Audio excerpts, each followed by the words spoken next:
Channel and welcome to another video. We're in a different location today. We're in my living room because I filmed the first part of this in my conservatory and then completely fair, but I had the doors open because it was warm, and then next door came out and the grandson there is like playing music, and I was like, you can probably hear it in the background, but also he can probably hear me chatting through my goals. So I thought I'm just going to start again and I'm going to move inside and I'm going to do this in my living room instead because this is fine. I feel like this works okay as a background. You can see like our cozy blankets and stuff in the background. So in today's video, we are going to be doing a goals check-in. So at the beginning of this year, I did a video where I spoke about what I was thinking in terms of my goals for 2023. Now, a few caveats to this. I am not actively spending time on my goal setting in terms of I'm not writing weekly and monthly actions. I'm not really checking in with myself on this, but I wanted to set basically some intentions for the year of things for me to think about, things for me to focus on. And actually, having read through these, I have done a lot of them. I thought it would be good for us to just chat through and let you know kind of how those are going. And I think it's maybe a more, for those of you that need a sort of lower key way to set some goals for the year, there is absolutely still time for you to set some for the second half of 2023. And it might just give you some inspiration of like, you can set things without necessarily having to like actively check in with them. Obviously, you're more likely to achieve them if you actively check in with them. Some goal YouTubers that I would really recommend are Cindy Guntrabaldo, Plan with Laken, Tattoo Teacher Plans. There are a lot of YouTubers that you can watch who will really focus on this. It's not the season of life that I am in, so it's a bit more low-key. So if you're looking for some more low-key goals content, hopefully this will be for you. So I did my goals in a mind map in my Hobonichi cousin. I will try and remember to link in the cards a video where you can watch me setting all of this up if you want to. I use the Moxie Life system for my goal setting because I had a Moxie Life planner in 2021, and so I watched a lot of videos in preparation. So it's, I guess, the sort of goal setting system that makes the most sense to me. So that's the one I still used for this, and I'm so happy with how this came out. You all loved that video as well. I was so surprised, which is partly why I wanted to do this check-in, because I thought actually maybe people genuinely want to know how that maybe more sort of realistic goal setting has gone. So I thought it would be fun. I also added some little stickers onto it because, I'm a planner person, we love a sticker, and it just helps me to kind of visualize what's happening in each of the sections of my goals. Always so noisy around where I live. Like, it doesn't matter when I film, there's just always noise. Anyway, I hope that you can still hear me around the masses of noise that appear to be happening everywhere, despite the fact I've moved to what should be a quieter area. So there are 8 different categories for the goal setting system. So I will go through each of those. I will try and put some pictures on the screen as well so you can like close up see what ones I'm referring to, and I will let you know how I got on with them. So first up we have the category personal, and this is the one that I think most means kind of you generally, you as a person, things that you want to be focusing on. Mine is particularly mostly around routines, but also about focusing on my word of the year. So my word of the year is peace. It works really well because obviously my channel's called Peace Love Plan, so that works. But also what I kind of mean by picking this word is I want peace in terms of I want a lot more quiet time. I want peace around me. I want things to feel more neutral. I want my spaces to feel relaxing, but also I want to feel more peace in myself in terms of peace with some of the stuff that's happened to me over the last few years, the season of life that I'm in, and making peace with that. So those are kind of what I mean when I talk about peace.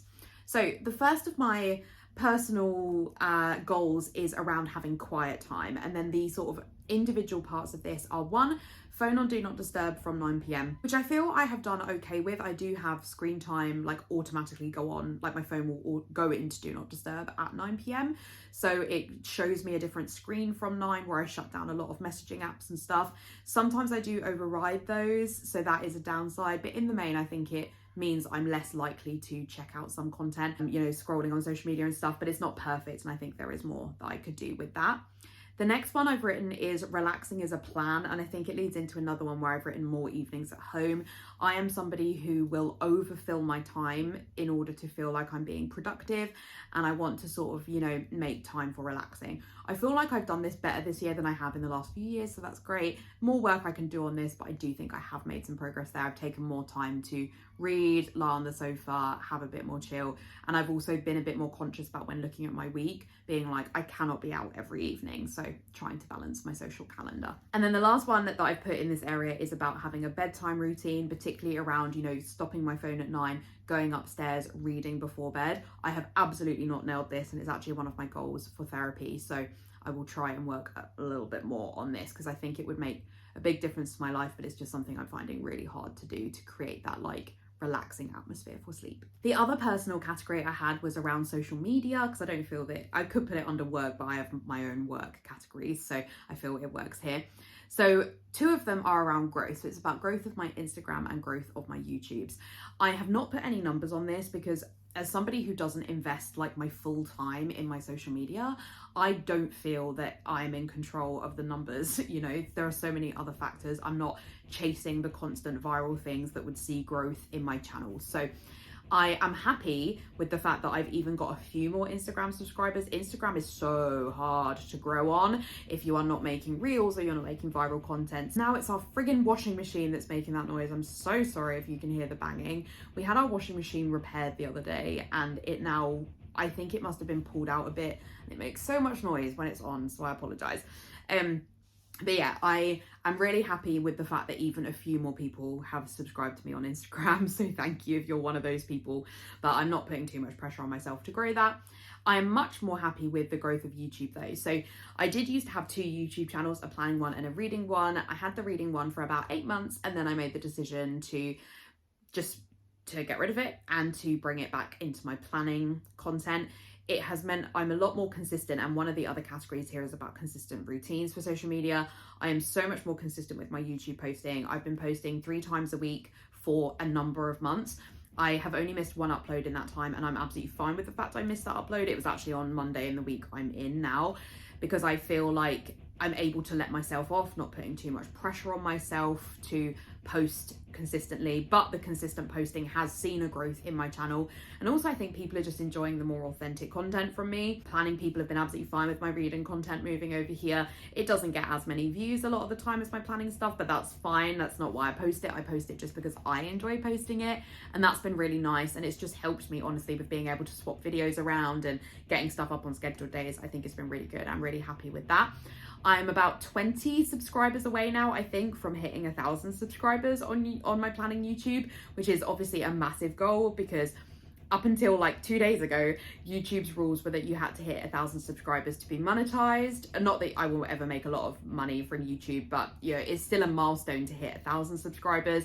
And given that I started my channel in 2020, it has taken like 3 years for me to hit 1,000 subscribers. So any of you that are starting a YouTube channel and you think, oh, growth is slow on social media, particularly in the planning space, because there's not a lot of us, so there's not a lot of people to be watching. But yeah, I'm so grateful to everyone who subscribes, and I'm not buying into the early monetization from YouTube, because I really want to wait till I hit 1,000, because it had been like a goal for 3 years to hit 1,000. So yeah, we're so nearly there, and that will just feel like a massive achievement, I think, when I hit that goal. So the next category is fun and recreation. As a perfectionist, this is the hardest category for me. So I did try to put some things in here that would hopefully give me, to be honest, more rest and peace rather than, you know, doing a load of things.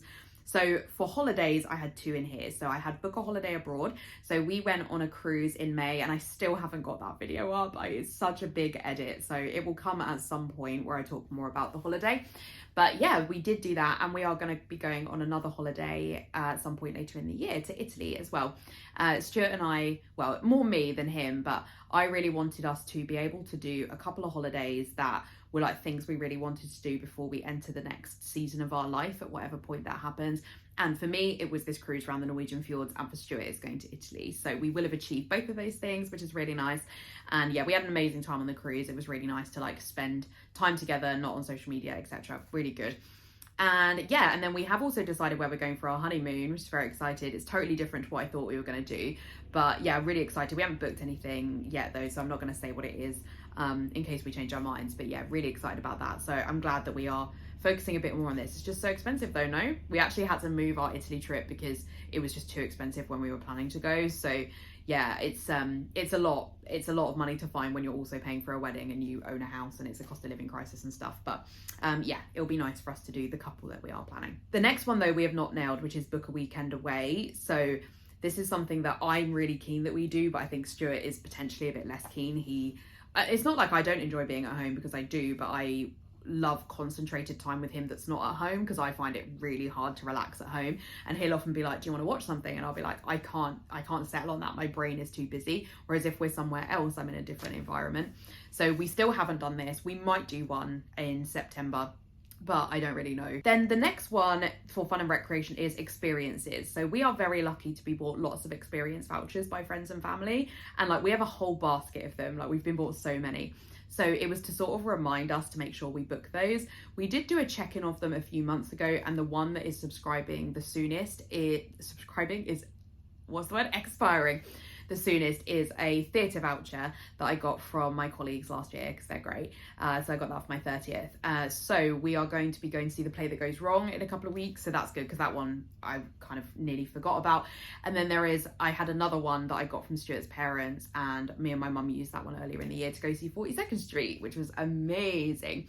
So yeah, I think this is going okay. We've still got quite a few to use, so I need to just sort of remind Stuart that we need to make sure we're booking in those things, particularly as the second half of the year for us is always busier than the first half, so it's going to be a struggle to fit some of it in, I think. Then the other thing that I'd written there was space them out to, try and not feel like we were having to really squash them in, and we probably haven't nailed that. The next one is hobbies. So the first one is calligraphy. I did a calligraphy course, which was my Christmas present from my mum last November, and I loved it. I had such a good time doing it. I was quite good at it, and that's, as a perfectionist, quite important to me to be good at a hobby quite quickly. And I bought some stuff, and Stuart bought me some calligraphy stuff for Christmas, and I haven't done anything on it. I'm so sad about it, and I wanted to use some of it for the wedding, but I ended up not using it for our save the dates, and then I don't really know whether I will for invitations or name cards. I hopefully will for name cards at least. So yeah, this is still a work in progress for me, and hopefully I can do some of that. It's just really hard to find time to do everything. The next one I'm doing significantly better at. So the next one is to read 100 books. Obviously I do post reading content on my channel, and therefore there are some complications in here related to my perfectionism around reading 100 books, and it's the issue with it, putting a number on it, is I'm quite competitive about it, but I have read 62 at time of filming, so I will hit 100 unless something happens in the second half of the year. But it's good for me in a way to have the goal, because it does mean I do spend time reading, and I'm really enjoying reading. I have some issues around buying more books than I read, and the competition of reading. There's definitely a competition of reading, I think, in the reading social media space, but ultimately this is going really well, and I am enjoying it. So the next one is the work and learning category. So in previous years I've had quite a few work goals, but I've tried to really limit those, and they actually haven't been about like doing any courses or anything like that, because that's not what I want to be doing with work at the moment. It's more about having a work-life balance. So the two things that I've written are finishing work on time and not taking work home. So trying to like shut off from work. I would say maybe 50% of the time I've achieved this. It's hard in my job. There are some times where it's much easier to finish on time and sometimes where it isn't. But I get into a cycle where if I finish work late, I then forget that work-life balance is a thing and will work late days and days in a row. So it's a constant mission to like bring myself back to not working overtime. And then not taking work home, I think I've not done a great job at this. I will like spiral about work, and I need to set some boundaries about that so as not to kind of burden Stuart too much with it. So yeah, ongoing work in progress in this one, but that's not a surprise because this is like undoing years of behaviour to nail this one. In terms of learning, the one I've put on here is start learning to drive, which has been a goal for several years for me. I actually have started driving though. I am not planning to talk about it much on my channel because I started learning to drive when I was at uni, so many years ago now, and had a really bad experience learning to drive, and then took like 10 years off learning, and I've only just got back to a point where I am able to start learning again. But a lot of people in my life are very invested in me learning to drive, and I get that. I completely understand why they are, but it's really unhelpful to have people constantly asking me, when are you going to learn, or how is it going, when are you going to have your test? Like, it's really unhelpful. So I really don't speak to people about it. I haven't told a lot of people. In fact, I'm not really sure why I'm even putting it on here, because suddenly a load of people are going to start messaging me about it. If you are somebody in fact anybody who's watching this, please don't ask me about it. I don't want to talk about it. I will not be telling basically anyone other than like Stuart when I'm going to be taking my test, because I just don't want to set any kind of guidelines on this. Also, the driving instructor that I have has like chronic conditions, which means we don't necessarily have driving lessons every week. It's going to take me longer than it will take the average person. And I just think as well, it's nobody's friggin' business. I hate talking about driving because people are like really opinionated about the fact I don't drive currently, and I've had a lot of like quite unhelpful comments made to me in the past regarding this, and it's just like, I'm somebody who has panic attacks. I have to be confident I'm not going to have a panic attack in a car, you know? It's just really unhelpful. Anyway, we'll move on, but that's the update for you on that. And then the other one, I just wrote Planner Face Mystery Year 3, because whilst it's not my full-time job, I do work with Anna from Planner Face on the mystery, and like, I'm gonna be working on the mystery anyway, but it's kind of nice for it to be here to recognize it does take up quite a lot of my time. And I don't mean that critically. It's like a really fun thing that I work on. I love working on the mystery. I love working on themes and being part of it, and it gives me something else to do other than my normal job. But like yesterday, I like finished work for the academic year and then did like 5 hours of work on the Planner Face mystery. Like it does take me a lot of time. So I wanted to make sure it was like reflected in here to make sure I'm like accounting for that time. So the next one is family and relationships. So I have two categories, and they're kind of interesting. So the first category is Stuart, my partner.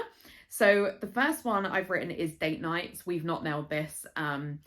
We work busy schedules, we work busy jobs, and around rehearsals and social life and all that kind of stuff, it is hard. We talked about doing it a few weeks ago and have not nailed this, so I need to sort of pin him down to try and get a bit better at this.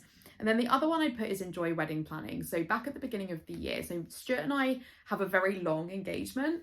Our families are a bit spread out, as some of our friends are in other countries. And so we needed to give people a long time to let them know when we were getting married. And at the time, it felt like giving people a 1.5 years notice of when our wedding would be was, you know, very necessary. Now that we're in said long engagement, it's really painful. I just want to be married to him now, you know? And so it's hard because a lot of the decisions that I've made about the wedding were actually made for other people rather than for us. There are definite benefits to long engagements. We're paying for the wedding ourselves. So like you do have to save up for these things, you know? So that is definitely one part of it. But also it was really easy to get a lot of our vendors. So like every time I see my friends, they'll be like, oh, so what's next? And I'm like, no, we've kind of done everything because I did it so far in advance. It wasn't difficult to get all of our first choices for everything, like including the venue. So we're very lucky not lucky, planned that way. So maybe I shouldn't say it's luck. I put in a lot of hard work to get us to where we are now. But it means that wedding planning now is much more enjoyable than wedding planning back when January Cat wrote this, you know? This was at the point where I really didn't like wedding planning. I felt a lot of pressure around our guest list, around our venue, and just lots of things. I won't go into it because I think I've probably spoken about it on the channel before. But yeah, I feel a lot happier about wedding planning now. And to be honest, I'm just at a point now where I'm like, people will like it or they won't like it. I've done as many things as I can to make it as enjoyable for everybody as I can. And right now, all I care about is being married to Stuart. But we still have a long time to go. But yeah, it'll be really good when we get there. Then the next one is family and friends. I don't have masses amount in this because, to be honest, it's not something I've really... I'm a pretty open book on my channel, but this is like the one thing that I think is complicated for me to talk about, which is about my relationships with some of my friends. So I'm not going to talk about it. It's maybe the one thing I'll keep private. But it meant that I don't have a lot of goals around spending time with friends and stuff. More of it is around trying to like spend more of my time relaxing, etc. So the first one I put is that it's fine to say no. And this is just a plans in general, because as I say, I really overdid it last year and I need to not overdo it. So trying to like stagger things out a bit more and not feel I have to say yes to things out of a sense of obligation. And then the next one I put was my cousin's wedding, which is coming up really soon now, which is fun. We've actually got 3 weddings this year. 1 family one and 2 friends ones that like weren't really expecting. So that's fun. And yeah, but particularly my cousin's wedding, like her hen do is very soon from when I'm filming this as well, like next week. And so it will be really nice to like have that kind of concentrated family time with that side of my family. And then the other one is Newcastle's trip. So Stuart's family live in Newcastle. We haven't been able to go as much as we would have liked to, which is a real shame. But we did recently see Stuart's mum and auntie and his brother and his girlfriend, so like that was lovely, but we haven't really seen enough of his family, and so but we've got some stuff planned for later in the year, so really excited to see them because we just miss them a lot, so really nice to see them a bit more. The next category is then health and wellness. This is the big category for me because I am not very good at this. It's the thing that when I'm struggling is the thing that falls off the quickest. So this is the biggest category in terms of things to focus on, and if I nail some of them it would be progress from now. So the first one is around my body. So a complicated one again to talk about on social media, but we'll see if I can. So the first one is to do Peloton classes. So I don't have a Peloton, but I do have a spin bike, but I have the Peloton app, though I am pissed off beyond belief at what they are doing in terms of upping the price of Peloton classes for next year. So I will probably have to leave Peloton, which is annoying. But I have not really done enough Peloton classes this year, but I've been dealing with mental health stuff, physical health stuff. It's just not been something I've been able to do. I would like to do it more. And the next one is running. It ties in with this. I have not been able to prioritize this. It's something I wish I could do, but I'm, for whatever reason, not there right now. This then feeds into the next one, which is to drop a dress size. This has been a goal that I've had like every year I've been doing goal planning. I don't set a particular weight because I don't think that that's helpful, but I feel like visually if I lost a dress size, I would like be able to see visual change. But I have bought a wedding dress that I think I will look good in, regardless of the fact that I probably won't lose a dress size. And that was important to me to make sure that I don't feel, you know, like I'm not happy with what I look like on my wedding day. I would still like to, but anyway, probably not going to happen. And I probably just need to make peace with that. Then the other one, oh no, there's still two more related to body. So the next one is about doing mindfulness. Haven't done this. The couple of times I do Peloton classes, I will then do a meditation afterwards, which is good. But obviously I haven't been doing the Peloton classes, so I haven't been doing the meditation. And I need to calm my mind, and that's just not happening right now. So again, I've ended up in therapy since then, so there's part of that. And then the next one is finish my immunosuppressants. So I have urticaria, which is a chronic condition, which is basically like hives, and it had a flare up that started last August, and so the medication I've been on for like 7 years was no longer working. I am on very heavy duty medication now. Immunosuppressants, if you don't know what they are, literally suppress your immune system. So it's much easier to get ill, it's much easier to get colds. It has an impact on things I didn't even realize, like it has an impact on my singing voice, for example, and it's just rough. And I've been on them longer than I was expecting to be on them because my body was reacting what seemed quite well to them. But I am having a flare up now. I don't think you can really tell now, but it's like finally starting to go down, but my eye started swelling. So what we were hoping is that the immunos would break the cycle and would clear my urticaria. And because my eye started swelling the other day, I was like, well, that hasn't happened then, has it? So that's very sad because it will mean I'm going to have to go on even stronger. Like I think I'm going to have to do injections or something. So yeah, this is a bit of a sad time in my life right now, but we'll see. I don't want to, I'm not overthinking about it until I see my dermatologist in September, and we'll see what the situation is from here. So then the next category in health and wellness I've called food and drink. So it's just around making some more thoughtful choices about this. So one of these is one sugary drink a day, which in the main I probably do. So I have a Stanley now, a Stanley cup, totally influenced by Anna from Plannerface. And that keeps my water cold. I don't think it's like as good as everyone says it is. I like my Stanley, but like I don't personally think it's like the most life-changing bottle of all time. But I like it definitely because the bottles I've had before were not these like thermo ones where you can keep things cold. So the fact that I can put ice cubes in this and then it keeps my water cold all day, not freezing, but cold all day, is great because I'm way more likely to drink water if it's cold than just like tap water temperature. Bottles I had before were like plastic, so if you put ice in it, it would like get condensation and stuff on the outside. So from that respect, I do really like my Stanley. And so I drink water during the day and then I just have one J2O at night. So I probably mostly do this, so I will probably count that as a win. The next one is eating salads, which I have not nailed. I kind of go in and out of like salads, but I would also probably count in here like batch cooking, so not buying food out as much. And batch cooking I've been better with, but I tend to batch cook pasta, which is not as good for me, and particularly as I have been having white pasta rather than brown pasta, so ongoing work there. The next one is meal planning. So Stuart and I really struggle with meal planning. It's just not a skill set either of us were born with. And we get Gusto, which is that, did I put that as a category on here? No, but I guess it's part of it. So we get Gusto, which is a meal delivery service, and I do always have a referral for Gusto in the description. And we are big fans of Gusto, but where we've gone back to work, so I work in the office at least 3 days a week, Stuart does 2 days a week, it's hard to pick which days to have Gusto, so we often have it on a Friday and then eat it over the weekend where we have a bit more time to cook, you know, meals that are a bit more intricate. But then the downside to that is if you're out of a weekend, when do you make the Gusto meals? So we just haven't nailed it.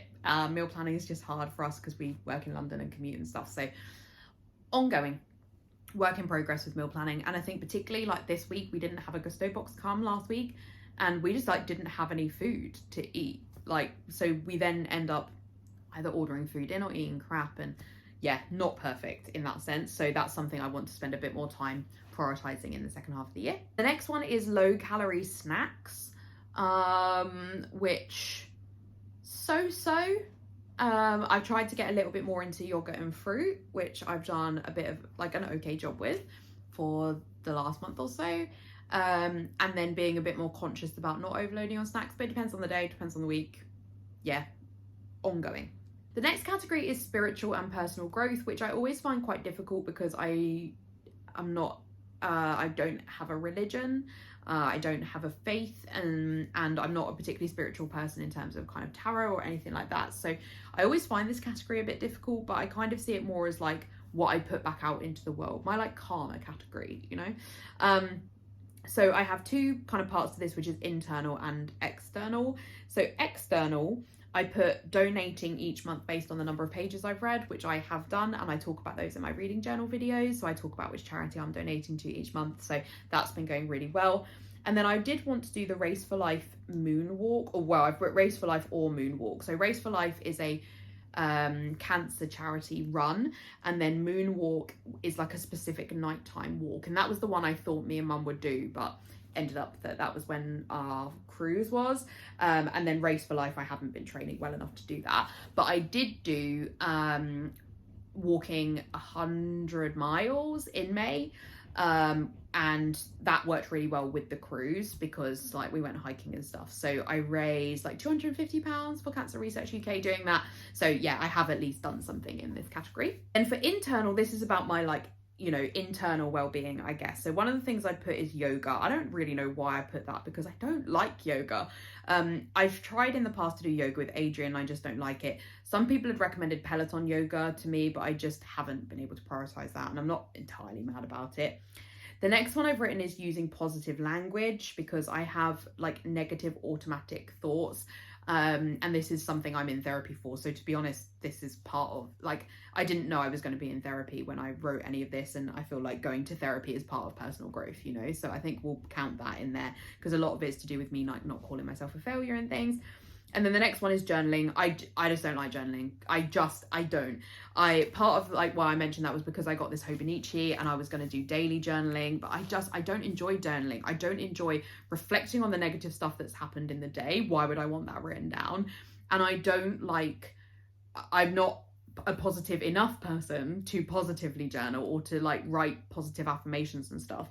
I'm sure I will be asked to do it as part of, well, in some ways I am asked to do it as part of therapy. But yeah, this is just not something I enjoy. And I think that is quite reflective of me as a person, and it is not a good thing, but unfortunately I just don't like journaling. The next one is financial. So the first thing so I've basically got, it's kind of split into two. So it's spent on spending and saving. So on spending, one that I've written is wedding budget. So like budgeting with the wedding and just being conscious about what we spend and making sure we record that. We're doing fine with that, and I have made some choices for the wedding that have helped us to save money. So I mean, my mum was always buying my dress, but my dress is like a lot cheaper than I was expecting, and I have a vlog for that. And then also I've made some decisions around flowers. In particular, flowers are so expensive. And one of my friends from uni actually opened her own fake flower company, and I have always been obsessed with her wedding bouquet. And when she was opening her company, I was like, Claire, please will you do my flowers? So it's like a win-win for me that it will cost me so much less, but also will look, is like the thing I want. So that's such a winner. Next one is just intentional spending. So I mean, I haven't been like actively budgeting. I use Monzo for budgeting, and I have pots of like, I will put in money to save. I try and like categorize by spend in there. And I think this is going semi-okay. I'm not too harsh on myself on my spending, because I'm quite good at putting money away. So I'm quite good at knowing how much money I have each month for spending. I think there are definitely things I could spend a bit less on, books being the number one, but I have massively reduced what I spend on planning stuff this year. So I think like that's been really good, because I have too much planning stuff anyway. I don't need to spend nearly as much on planning as I have in previous years. But then where my like spendy habits deviate is then on books. So ongoing work in progress. And then the next one is savings. So one of the things I've written is more sinking funds. I don't know that I do have more sinking funds. But then I'm not sure there's any that I've needed, but the other one is more challenges. So when I am best at saving money is when I have a specific challenge I'm working towards, because I really love the satisfaction of like the number at the end. So in 2020, I think I had like so many savings challenges, or maybe it was 2021. And then I've kind of reduced them because I felt like I was going a bit excessive. But then last year I was like, I feel like I needed like a happier middle ground. So I brought back in another saving challenge this year, which is really good. I don't touch the money in my savings challenges, Monzo pots. So like, it's the best way for me to save money is to like set that hard line challenge. And then the last category is physical environment.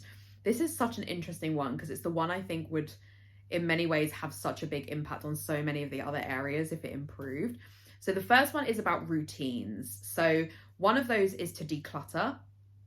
Haven't done that. There's definitely things I could declutter. I look around and think I could, but yeah, that's something to maybe think about for the second half of the year.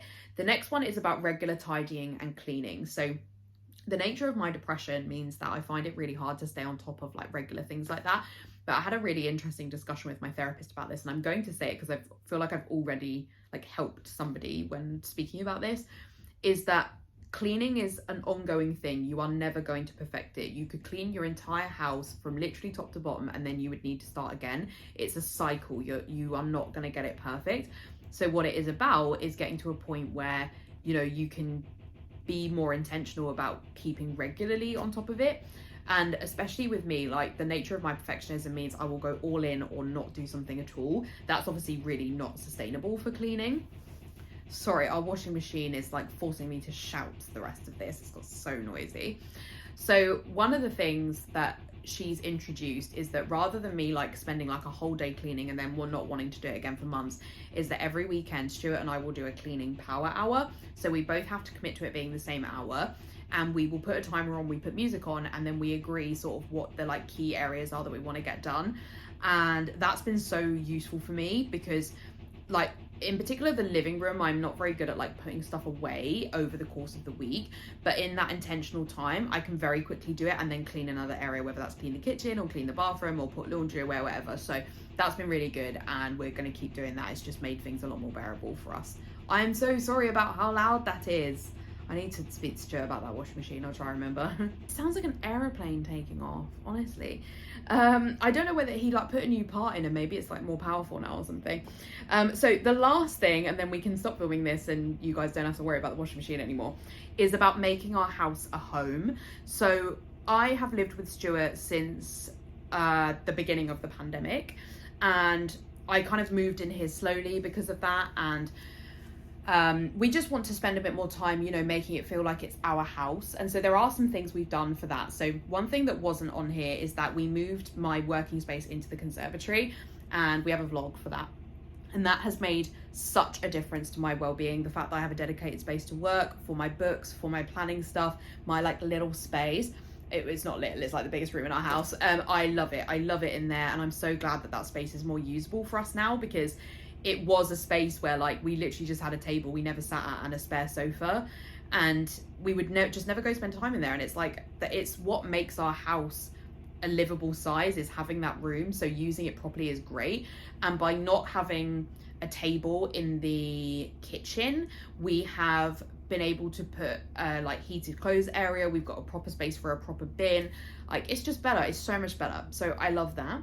And then the things I'd actually put on here, one thing is frames and art. So we have various like pictures of us and frames of like art we've had done or art that we've bought, and none of those are put up. Our walls are so bare. We have like one Lord of the Rings map there, and then we have one frame that Stuart bought me which has pictures of us, but otherwise we just don't have anything that makes this house really feel like we live in it. So that is still something that I would like to put on, because at the moment they're all just like sat under our stairs. Last one is a wardrobe contractor. So between our bedrooms is like an airing cupboard and a lot of storage space, but our bedrooms are not very big, modern house life, and we can't get into the wardrobes properly. We can now on one side, we can now on the spare room side, because we moved our whole room around when we moved my planning stuff, so that actually did improve.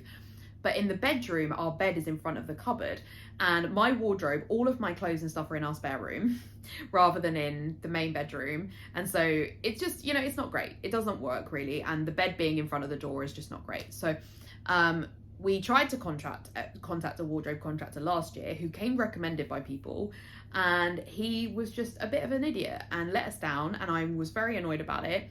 But also he kept us waiting for like 6 months, which meant I didn't even contact other people because we were waiting to hear back from him. So yeah, very pissed off about that whole thing. So Stuart, bless him, sorted out somebody else to come, and he's been so much better, and he should be coming next week, which is really fun. Like, the plumber is coming on Monday to start work on the pipes, and then this Simon will come and he will sort out, I think he's not gonna build our whole wardrobe though. He will just knock it down and make the space, and then we will have to get like specific wardrobe company and like Sharps or whatever to actually make it into a wardrobe. But yeah, finally, after like 3 years of wanting this done, progress is going to be made. So that's really exciting, and it will make such a difference to the upstairs for us. So yeah, I'm like so excited that that's finally going to happen. So that is it. Do you know what? Overall, I don't think I'm doing too badly. You know, I am somebody who is like a natural negative person. I'm naturally like very down on myself and about my own achievements and stuff. But when I look at these, I'm like, actually, I have made a lot of strides this year. So I'm really glad that I filmed this. I'm really glad to like really think about how things are going over this year, and sort of taking a little bit of reflection for like, actually, I have spent some time trying to improve various parts of my life this year, and some of that's gone quite well. So well done, Kat. So that is going to be it for today's video. I really hope that you enjoyed this and hearing me give you some life updates and chatting a little bit about how things are going. Let me know down below how your goals are going. Have you had any major goals this year that you feel you've really nailed? And, you know, just celebrate those wins. A lot of us in the planning community are not very good at doing that. So please use the comments to celebrate those wins that you have achieved over this year. And hopefully this is also proof to you that like, you can write goals even without necessarily checking on them. Again, you would probably nail them more if you did, but you can sometimes kind of set intentions for your life and still make those decisions, and even if you're not nailing it every day, you can still make some progress to them. So hopefully this has maybe helped even one of you a little bit as well. But if you did enjoy this video, I would really appreciate a like, and if you haven't already, I would love it if you would subscribe. If you can help me hit that 1,000, we would really tick off a major goal for this year, so that would be amazing. But yeah, on a serious note, thank you so much to everyone who watches my content. It means a lot to me. In the description, I will have links to other things mentioned here today. I will try and remember to link the goals video somewhere as well, but you can obviously check that out on my channel if you want to watch that. And I will also have links to my Instagram and my Goodreads if you want to check out any more content from me. Otherwise, I'll see you in my next video. Bye.